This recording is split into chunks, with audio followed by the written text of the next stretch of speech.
So our next topic is importance of pH in our daily life. First importance is tooth decay. Tooth decay कब होता है? जब हमारे mouth का pH 5.5 से नीचे हो जाता है. When it becomes below 5.5, the white enamel coating in our teeth is calcium phosphate. जो हमारे टीथ हैं वो कैल्शियम फॉस्फेट के बने हैं और ये वाटर से कोरोड नहीं होता. ये कोरोड तब होता है when pH of mouth become acidic. When pH falls below 5.5, the enamels get corroded. The toothpaste are used to clean teeth. तो इसलिए हम सुबह सुबह ब्रश करते हैं, टूथपेस्ट यूज़ करते हैं because toothpaste is basic in nature. और जब हम सोते हैं हमारे माउथ की pH एसिडिक हो जाती है तो टूथपेस्ट यूज़ करने से वो न्यूट्रलाइज हो जाता है और टूथ डीके से प्रिवेंट करता है. सेकेंड है इन डाइजेस्टिव सिस्टम. डाइजेस्टिव सिस्टम में क्या है? हमारा स्टमक है. Are stomach produce acid which is hydrochloric acid, but when we eat spicy food our stomach produce too much acid which is called as acidity. Acidity में क्या होगा? Acid ज़्यादा produce होगा. तो इस एसिड से ओवरकम करने के लिए हम क्या यूज़ करते हैं? Antacids. Antacids are the substances which neutralize excess acid present in the stomach. तो एंटासिड का काम सिर्फ इतना ही है कि जो ज़्यादा एसिड प्रोड्यूस हुआ उसको न्यूट्रलाइज करेंगे. ये नहीं कि सारे एसिड को न्यूट्रलाइज कर देंगे. It neutralize only excess acid present in the stomach. Examples are milk of magnesia and sodium hydrogen carbonate. And third is pH of the rain water. Rain water की pH भी अगर acidic हो जाए it may also very harmful for the aquatic life. तो हमने लिखा है the rain water get polluted its pH value become less than 5.6. Means अगर SO2 NO2 ऐसे कुछ सब्सटेंसेस रेन वाटर में ऐड हो जाते हैं तो ये रेन वाटर को एसिडिक बनाते हैं. This acidic rain flows into the river and the river pH also become acidic. तो जिसकी वजह से रिवर में रहने वाले एक्वेटिक एनिमल्स जो होते हैं उनकी लाइफ डेंजर में पड़ जाती है. Next is plant growth. Plant growth के लिए भी हमें स्पेसिफिक pH चाहिए. Plant can not grow if soil become too acidic और टू बेसिक. अगर सॉइल ज़्यादा एसिडिक हो जाती है तो हम उसको न्यूट्रलाइज करने के लिए लाइम ऐड करते हैं. बट अगर प्लांट सॉइल की pH ज़्यादा अल्कलीन हो जाती है then we neutralize it by adding gypsum. तो मतलब सॉइल को स्पेसिफिक pH चाहिए ग्रो करने के लिए. ज़्यादा एसिडिक भी नहीं होनी चाहिए, ज़्यादा बेसिक भी नहीं होनी चाहिए. नेक्स्ट है सेल्फ डिफेंस. सेल्फ डिफेंस का मतलब क्या है? इसमें हम बी स्टिंग से रिलेटेड करेंगे. जो चींटी काटती है या मधुमक्खी काटती है it can produce cause severe burn. It can produce severe pain और बर्निंग सेंसेशन प्रोड्यूस होती है उस जगह पे जहाँ पे हमें वो बी स्टिंग होता है. It is due to release of methanoic acid.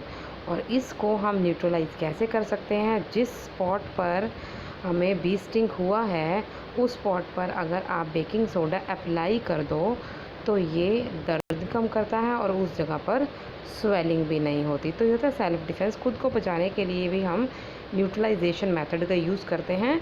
वो कहाँ है? Baking soda is used to neutralize the methanoic acid produced by bee sting.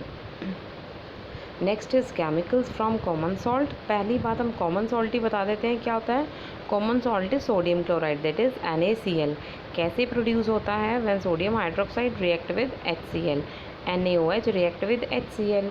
तो मीन्स Na और Cl get combined to form NaCl. OH and H combined to form water. इसको हम rock salt भी बोलते हैं और ये हमें कहाँ से मिलता है? ये हमें सी वाटर से मिलता है. Second compound is sodium hydroxide. Sodium hydroxide, its common name is caustic soda also. और इसे प्रोड्यूस कैसे करते हैं? इसे प्रोड्यूस करते हैं ब्रीन से. What is brine? Brine is aqueous solution of NaCl. Means NaCl में अगर आप वाटर ऐड करो दिस इज़ ब्रीन.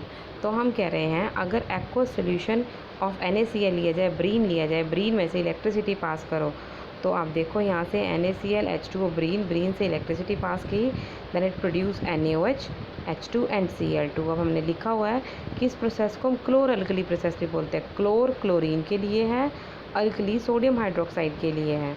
तो क्लोर अल्कली प्रोसेस भी इसे बोलते हैं because it produce NaOH and Cl2 in larger amount. अब क्या क्या प्रोडक्ट कहाँ कहाँ बनते हैं? Cl2 is liberated at anode, Cl2 anode के पास बनेगा और ये दोनों कैथोड के पास बनेंगे। H2 गैस है वो कैथोड पर लिबरेट होगी। NaOH also produce near cathode. Uses क्या है? NaOH हमेशा सोप बनाने में यूज़ होता है। इन मर्सराइजिंग कॉटन, मतलब कॉटन को NaOH से ट्रीट किया जाता है। In refining of petroleum and vegetable oil, refining में भी NaOH का यूज़ होता है। नेक्स्ट है यूजेस इस हाइड्रोजन के और क्लोरीन के। हाइड्रोजन फ्यूल सेल में यूज़ होता है। फ्यूल सेल में हाइड्रोजन और ऑक्सीजन दोनों यूज़ होते हैं, O2। नेक्स्ट है in manufacturing of HCl। HCl बनाने के लिए हमारा यूज़ होता है H2 और Cl2। ठीक है जी। तो आगे नेक्स्ट है यूजेस ऑफ क्लोरीन। एक तो यही हो गया कि it can be also use in manufacturing HCl। मैंने आपको बताया कि H2 और Cl2 यूज़ होते हैं इसमें। Second, it is use as a disinfectant, chemical disinfectant. जैसे क्लोरीन, आजकल आप देखते हो कि क्लोरीन सैनिटाइजेशन के लिए भी यूज़ होता है, क्लोरीन का water, chlorine water. Next, it is use in making bleaching powder. अब ब्लीचिंग पाउडर क्या है? नेक्स्ट हमारा ब्लीचिंग पाउडर ही है। ब्लीचिंग पाउडर का फॉर्मूला है CaOCl2। It's chemical name is calcium oxychloride. Calcium oxychloride. कैसे प्रिपेयर करते हैं इसको? जो स्लेक्ड लाइम है इसमें से क्लोरीन पास करते हैं। When chlorine is passed through slaked lime it will form bleaching powder, CaOCl2 and H2O is produced. Uses क्या है? यूजेस है it is used for bleaching, मतलब ये स्पेसिफिकली ब्लीचिंग एजेंट का काम करता है। Bleaching cotton and linen in textile industries. और क्योंकि क्लोरीन है तो डिसइंफेक्टेंट का काम करेगा ही करेगा। अब इसमें क्लोरीन रिलीज़ होता है तो इसलिए ये ऑक्सीडाइजिंग एजेंट का काम भी करता है। और क्योंकि इसमें क्लोरीन है तो इसलिए क्लोरोफॉर्म बनाने के काम भी ये आता है।